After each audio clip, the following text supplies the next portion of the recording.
So this is similar to us talking about like the changing in affordability and increasing prices on market. But are there any new developments in your whole area, or is the land so scarce that there's really, like what's the environment of Mm-hmm. building Sure. right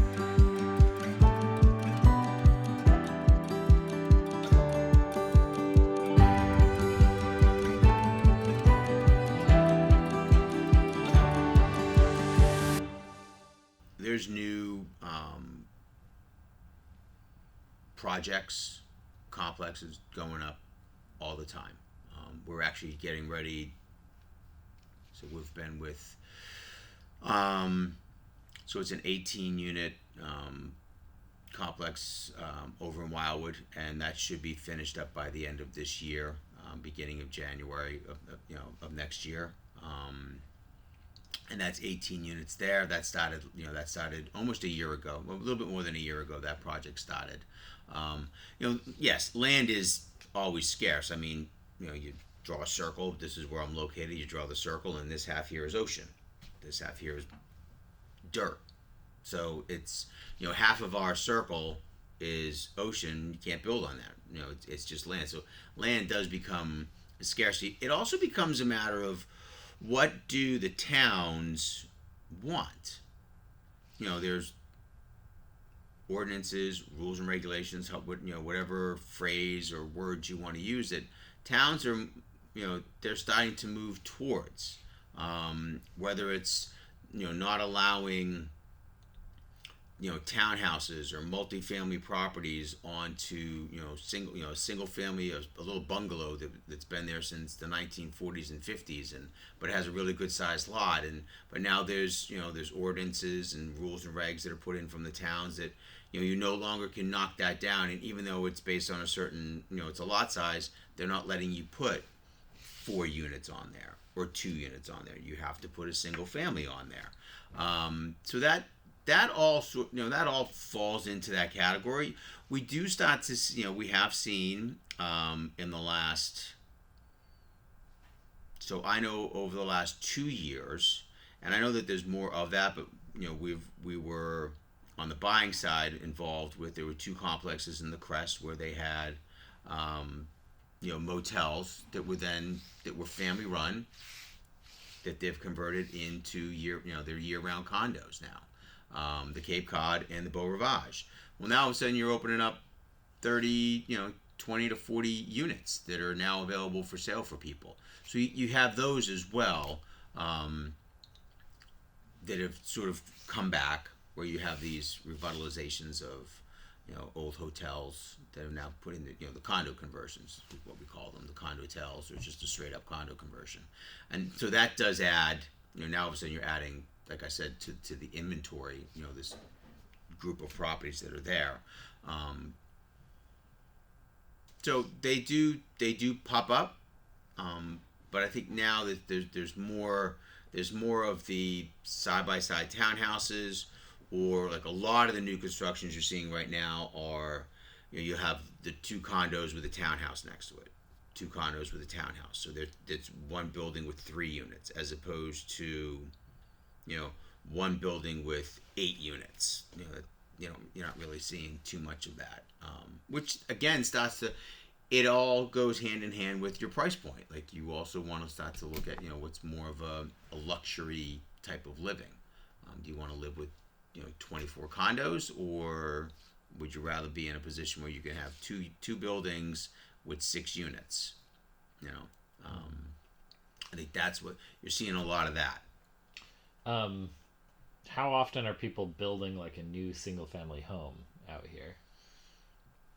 And how easy is that to do? Oh, it's easy to do.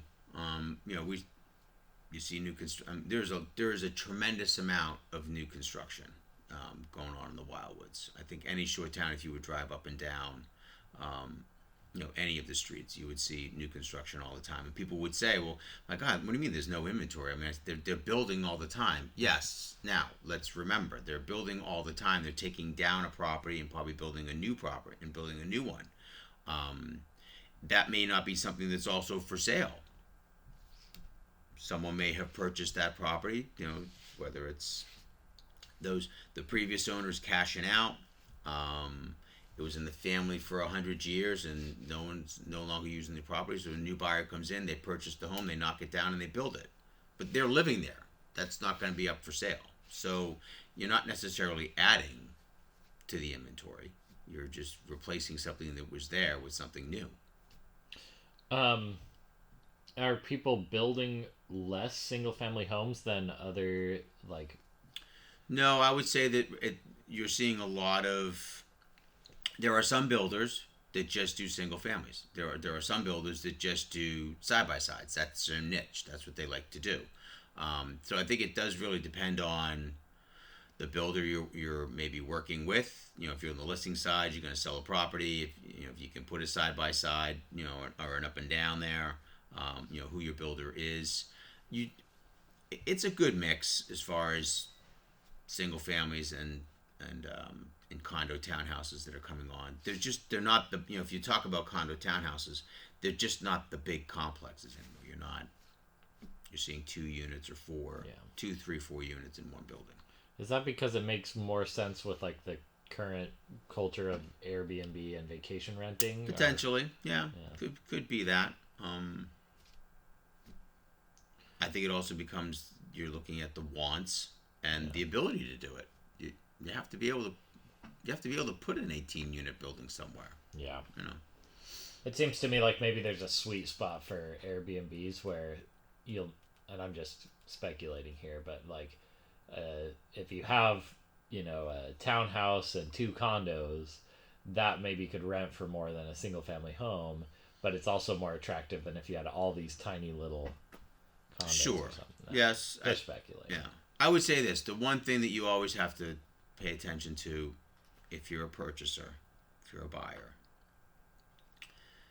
and you are looking to rent, is to make sure that, number one, you can rent in the building you're buying or in the complex that you're buying. And number two, if you want to get into the Airbnb and VRBO, that you're allowed to do that as well. Not every complex allows you to do that. Is that dictated by the complex itself, or are there laws? That's by the condo. That's the association itself. Yeah, those Gotcha. would be in your master deed and your condo docs. And the reason they would disallow that is just because they don't like vacation. No, I don't think it's a dislike. There's just usually it's complexes that have been in existence for quite a while. There are a few complexes that you're not allowed to do rental. You're not allowed to have pets. There's complexes that you can do rental, but you can't do short-term rental. It has to be annual. So, you need to make sure that you have those, that you check that out. You can see rental, but make sure you know what the rental is. Is the seller doing it? Is the owner doing it on their own? Is there an on-site manager that you have to use? That also is something that you have a property management on site that does the rental for you. They may not allow, and again, that's within the structure of that condo complex, that you can't rent outside of that. If you're gonna rent it, you have to use the rental management that's on site. Okay.